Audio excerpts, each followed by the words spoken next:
I do not believe in things that take away power from me. I only believe in things that make me more powerful as an individual. Feeling depressed is real, but being a depressive or having depression is something else. I accept that if I do feel depressed or I do feel sad or I do feel negative, which is actually very rare for me, but if it does ever happen, I understand I'm human and it's an emotion I'm going through and it will pass. People who have depression believe that they have a disease that can't be fixed and can't be cured. You are handing your power away. You're giving your power to an outside source and you're saying that I have no control over this. You need to at least believe you have some degree of control. It's not a disease that you caught from the sky. You can fix it by taking control of your own mind.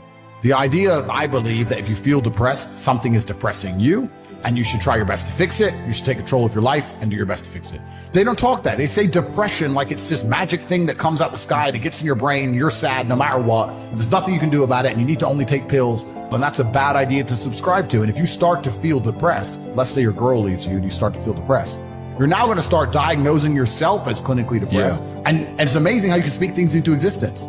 I talk to people all the time like, oh, I'm unhappy, I'm depressed. And I'm like, stop saying it. You're saying it. You're happy, my friend, because you're talking. If you're truly unhappy, you don't talk.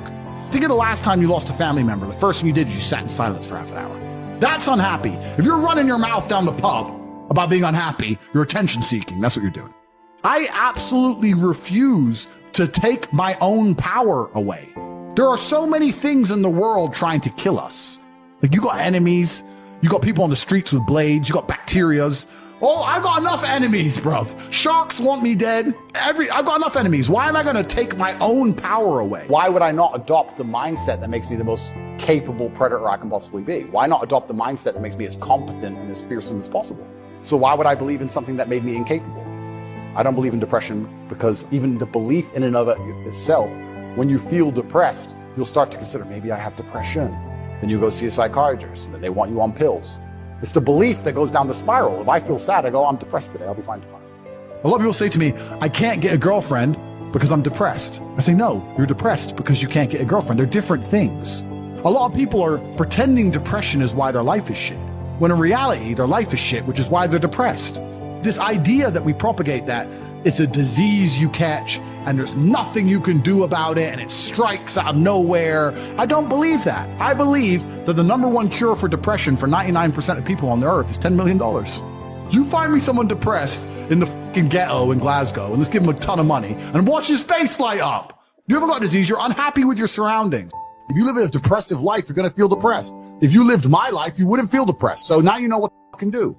Now you're either going to get up and do it, or you're going to sit there and stay depressed. Life teaches you a lot, and I think a lot of people are not very self-reflective of their own lives. You can read a book, and that's great, but I think if you were to take half an hour a day to actually sit and go, okay, what good has happened to me today, and what bad has happened to me today? Why have those things happened, and how can I prevent them from happening again? Every day, I will sit at the end of the day and go, what bad has happened to me today? Like, how could I genuinely have improved my reality? And you can self-reflect and teach yourself everything. You have to have ownership of everything good that's ever happened to you and everything bad that's ever happened to you. I have complete ownership for the fact I was canceled. They're lying about me and they're talking shit, but I own it and I took responsibility for it and I sat there and I took absolute accountability and I thought, okay, how can I turn this in my favor? And I beat them. I get this all the time. People say, oh, my girl left me. Why? I don't know. She just left. What do you mean you don't fucking know? Oh, because she wanted If you think long enough, you'll realize it's because of you.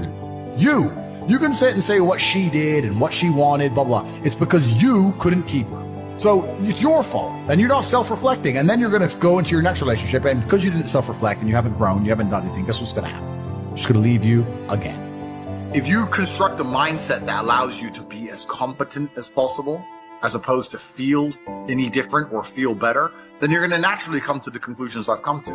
You're as competent as possible if you believe absolutely everything that's happened to you, whether good or bad, is completely your fault.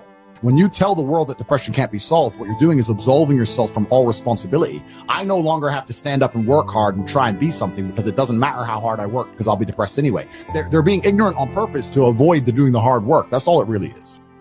As a man, you're born with no inherent value. You have to become important. You have to go through some pain or go through some suffering to make people care about you. Otherwise, you're not going to matter. And one of the great things about the masculine journey and masculinity is that we've all lived a semi-similar story. We've all been the teenager, gets heartbroken. We've all been unimportant. We've all worked hard and then started to get some clout. And then we've all kind of lived the same kind of journey. So if you're just going to stay somewhere near the bottom and then at the age of 44, email me saying I'm depressed, well, of course you're depressed. fucking loser. Because you have to build yourself as a man. And if you decide not to build yourself, then your life's gonna suck. That's the thing about being a man, and that's what I was saying to the kids. It's like, look, you need to get up, and it's gonna be very, very difficult. The world's getting harder and harder, especially for men. It's all clout, it's all status. There's no way you're gonna matter unless you get up and you work extremely hard. It's hyper competitive out here. All the women want a few men at the top. You're not gonna be able to compete with the person who performs regardless of how they feel if you only compete when you feel like competing. Smart work or intelligent work is something that most people use to hide and disguise their laziness. And I'll tell you why. Because if you're not a lazy individual, the first thing you do is you dedicate your entire life to work. Like I just said, every car I drive is work. I'll film it, I'll use it. Every single thing I do inside of my existence is work. Once I've used all of my human time, and I now have a pile of work I can no longer complete, then I look to streamline. But until all of your time is used, smart and efficient is a disguise for laziness. It's bollocks.